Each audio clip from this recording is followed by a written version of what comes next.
సౌమ్యని మేము సందర్శించడం జరిగింది. మాతో పాటు ఇక్కడ speciality doctors plus 2 day hospital administration, excise superintendent, DC వీళ్ళందరూ ఆమెని పరామర్శించడం జరిగింది.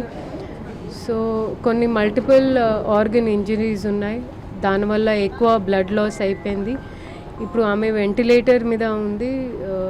ప్లస్ ఇప్పుడు ఐవి అంటే బోవెల్ మూవ్మెంట్ స్టెబిలైజ్ అయ్యేంత వరకు ఏదైనా సాలిడ్ ఫుడ్ అవి కాకుండా ఐవి ద్వారా వాళ్ళు ఫ్లూయిడ్ అడ్మినిస్టర్ చేస్తూ ఉన్నారు. ఇక్కడ మేము డాక్టర్స్తో కూడా పర్సనల్గా ఆమె కేస్ షీట్ చూసి విజిట్ చేయడం జరిగింది.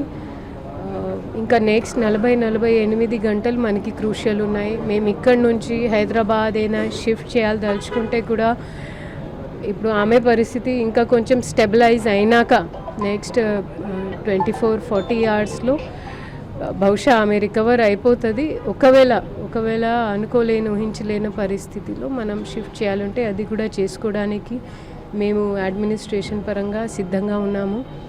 మేము we will also get an advanced life support ambulance if you want, in case that is required.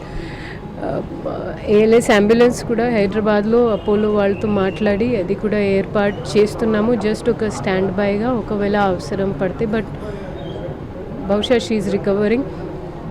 మనకి మంచి పాయింట్ ఏంటంటే మన అక్కడ మోకా మీద ఉన్న స్పాట్ మీద ఉన్న సిఐ గారు